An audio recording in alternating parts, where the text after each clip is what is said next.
Hi YouTube, Sarah Jane here. It is Saturday, January 28th, 2017, and I'm doing a couple of vlog posts that I probably won't post right away, but I had some quiet time today and thought, why not get a couple in?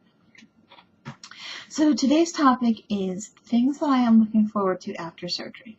Now, of course, losing the weight and feeling healthier is a major goal.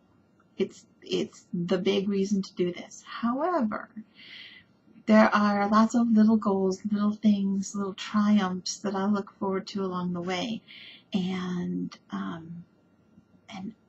want to put mine out there so that maybe I could get some feedback from you guys of things that you're looking forward to or that you experienced after surgery that you thought you would never be able to as a bigger person, and sort of helped me get more excited about this. I mean, I'm excited, but I'm also very nervous. I'm afraid of what's going to happen after surgery, and so I'm trying to focus on all of those good things that are out there waiting for me.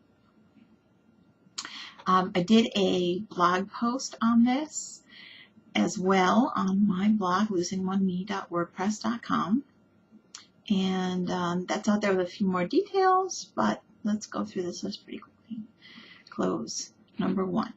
I look forward to my clothes fitting better, but I also look forward to having more clothing options. Pretty much there are only a few major stores that you can go to when you're plus size, at least as big as I am. I'm usually about 26, 28, depending on, but in any event, I look forward to being able to shop where I want and going into a store and saying, hey, that's really cute, and being able to buy it and wear it. Flying. I hate flying. One of my big nightmares is the seatbelt extender. When I had lap band, I did lose 67 pounds, and I went on a vacation during that, and I didn't need the seatbelt extender. I was like so thrilled. And I have a vacation coming up in May, and I'm really hoping I don't need a seatbelt extender. I may not be able to have surgery until after May, so I will need a seatbelt extender. The last time I went down to Florida was last February, and I needed a seatbelt extender, and I hated asking for it. Also with flying, I'm very aware the whole time of my size because there's someone crammed in next to me. So I sit there kind of scrunched up, and that's really uncomfortable for a few hours. And the bathrooms, I'm afraid of the bathrooms. I have not been in an airplane bathroom in a lot of years because I'm just terrified I won't fit in there, that people in the aisle will see me trying to contort my body to get in there. So those scare me, and I hate them. Cars. I'm fine in my own car, although, I fit. I don't fit the way I should fit, but I fit. I don't like going in other people's cars because I know that I may have to adjust the seatbelt length, and all I can think is, what is the next person going to think of me when they get in and they're like, oh my God, this is one huge seatbelt. And I try to remember to adjust the seatbelt back, but I remember, and so that's on my mind the whole time. Rubbing thighs. Ugh. Men, you wear slacks most of the time. You might wear shirts or something, but women, we want to wear skirts and dresses. And so you probably know that when you're overweight, your thighs kind of rub together. There's friction, there can get redness and irritation, and it's just not comfortable. And I'm looking forward to not having to deal with that anymore because it's not good, and it stops me from wearing skirts.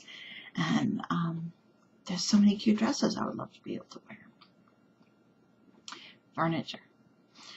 I've never broken a piece of furniture by sitting on it. That said, I don't sit on most furniture. I mean, I sit on the furniture in my house, and I'll sit on couches and beds and stuff. But if I am have even the slightest doubt that it might not be sturdy enough, then I won't sit in it. And so I'll just stand. And then, of course, I'm exhausted because I've got all this weight standing. Somewhere along the same line is ladders, even step ladders. I'm not a huge fan of heights in the first place, so it's not like I'm going to be climbing ladders. But when there's something on the top shelf that needs to be gotten, I can't get it. I won't get it. I will wait till someone else is here. My husband will get it, or my 17-year-old nephew lives a couple streets down the road. Couple streets down the road doesn't make sense. But he lives like 2 blocks away. So I will have him come get stuff because I'm terrified of climbing up on even a step stool, because what if I'm standing on it and it breaks, and that's just not good. Amusement parks. I used to like amusement parks when I was young, and I won't go anymore because I'm so aware of the person next to me, and what if they kick me out of line because I'm too big and I don't fit in the seat, and it's just, I won't go. And I'd like to be able to go. It's not that I'm like dying to go to amusement parks. It's more that I'm limited in the ability to comfortably go to one. Meeting people. You'll hear me every once in a while refer to my best friend. My best friend is someone I met online. I'm going to make a video about that next. But in any event, I met him online over a year ago. He only lives 3 hours from me, and our lives are not, we couldn't be hanging out every weekend. He's got a family, I've got a husband, we have other commitments, and so it's not like we could hang out all the time. But it's only 3 hours. We could find time to hang out, and we have never hung out. Not completely, like I said, there are other complications, but in part because I'm not comfortable meeting people. I'm not comfortable meeting people just like new people who come and work in my office. I'm not comfortable with my bosses are in Ohio. I'm in Connecticut. I flew out to meet them a year ago, and I was so nervous. And it wasn't that I was nervous that they wouldn't like me. It wasn't that I was nervous that I wasn't smart enough or good enough in my job or whatever, because I am. And I was nervous about them seeing me because all they had seen was like from here up. Kayaking. My father has a place on a lake. It's gorgeous. I'll hopefully spend some time there shortly after surgery. And there's all kinds of toys. There's quads and sea-doos, and there's a boat, and there's a canoe, and there's kayaks. And I've always wanted to try the kayaks. However, I'm not confident I could get into one. And that has stopped me from even trying to get into one. So it would be nice to feel more comfortable with things like kayaking, where I could at least say, yeah, I'll give that a try. Strappy wedge sandals, espadrilles. I had a friend who had a pair of these probably 9 years ago, and I fell in love, and I wanted them. But 2 things. 1, standing in high heels when you're overweight sucks. And 2, they're like tied around the ankle, and they're so cute, but who wants to show off their fat ankles? So I've never had them, and it's one of those obsession things. Like, I wanted one. And so hopefully after surgery, eventually I will be able to wear them. Makeup. Yes, I can wear makeup now. I bought a bunch of MAC. I cleaned up, and it's over there, the black box. I cleaned up my makeup case, and I had all kinds of junk. It had all kinds of drugstore stuff, because when I went through the lap band 8 years ago, I'd gone through a makeup phase and had bought all kinds of stuff. And so I threw all that away because makeup gets old. And I went to MAC and got a whole bunch of new stuff so I can wear it now. I just don't feel inspired. I just don't care enough. And I remember that feeling of wearing makeup and looking prettier and just feeling good about myself. So, I look forward to that, not as putting on the makeup, but as the milestone of how I will feel about me.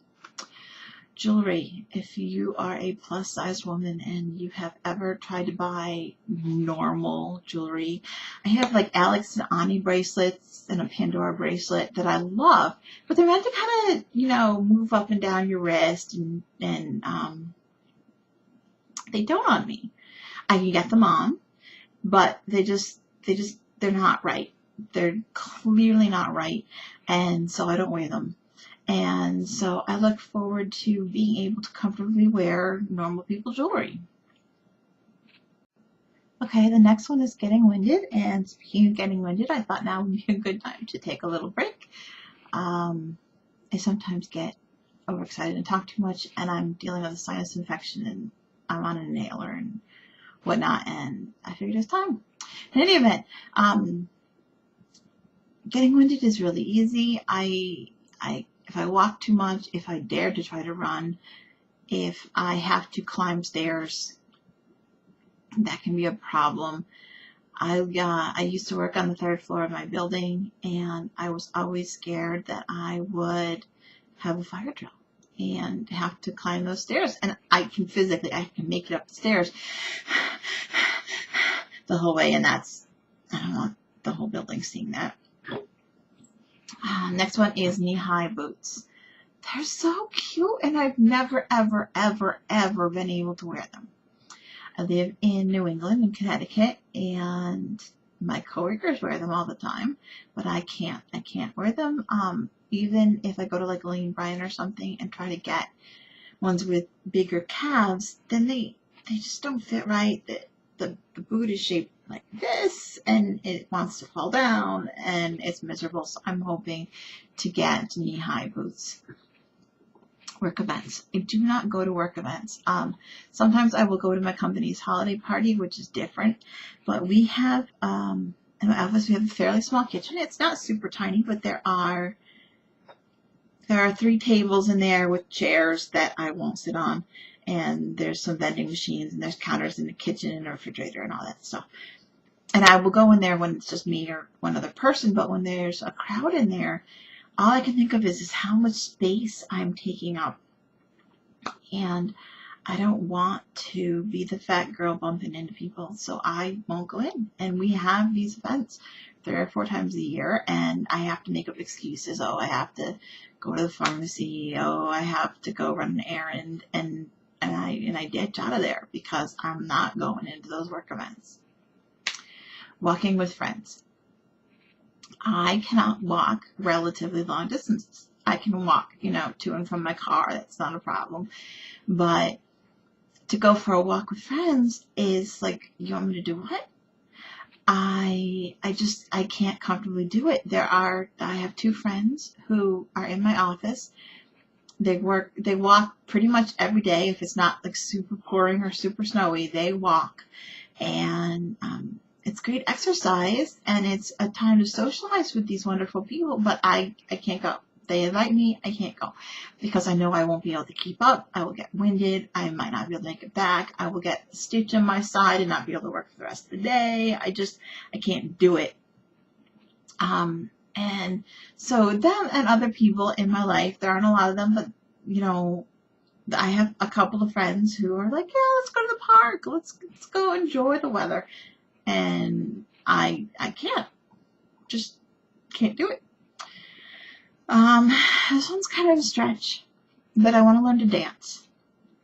I have never been comfortable letting someone kind of put their arm around me to lead me.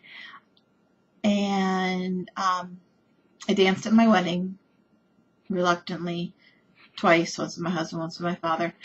And that's like literally it for my life. And I would love to learn to dance. Now, I don't have a dance partner. My husband is not willing to dance with me, which is his choice. It's fine. So I will not be doing a lot of dancing, most likely. However, I would love to learn. I would love to have that experience. And the last one on my list is public restrooms. I don't want to be afraid of public restrooms anymore. We all know some restrooms are like really, really short. And so there's not a whole lot of room to go in and close the door. And I worry about those because I'm like, how am I going to fit myself into this? And I don't want to use the handicapped restroom, which is there, but what if someone comes in and they're handicapped and they need it? I'm not. But yeah, I don't like the challenge of public restrooms. And that is not a huge factor, but sometimes it'll make me say, I don't want to go back to that place. There's a restaurant in Wallingford where I live. Gosh, it's a lot of information, but in any event, there's a restaurant. It's a restaurant bar, and they have really great food. And I won't go there as much as I love it. I mean, I'll go there on rare occasions when I expect it's going to be off hours and people won't be there, but the tables are packed together, the restrooms are small, and it's just not a comfortable place for me. So basically, what this all adds up to is I'm waiting for this weight to not rule my life anymore. And so that's what I'm really looking forward to, is just feeling normal, feeling like I can go where I want, feeling like it's not a challenge, that people aren't looking at me. That's what I'm really looking forward to. So, if any of you have things to add, anything that you have experienced, anything that you look forward to experience as you go through this whole weight loss process, I would love to hear it, because I can use that encouragement. I do have my pre-op, or my first hopeful to schedule surgery visit on Tuesday, so that's only a few days away, but I'm nervous. I want it. I'm not afraid of the hurt, of the pain of the surgery. I'm not afraid of dumping. Well, I'm afraid of dumping at work, but I'm not afraid of, can I do liquids? I've done liquids before. I lived. I'm not afraid of losing my hair, though I don't want to. I have plenty of hair. I can lose some hair. But I'm just nervous about what my life is going to be like afterwards. So I would look forward to really hearing anything you have to say about the great things that you have, will, hope to experience. And that's it for now. It's a really long video. I will see you soon. I'll probably update you on Tuesday after I meet with my surgeon. Thanks. Bye.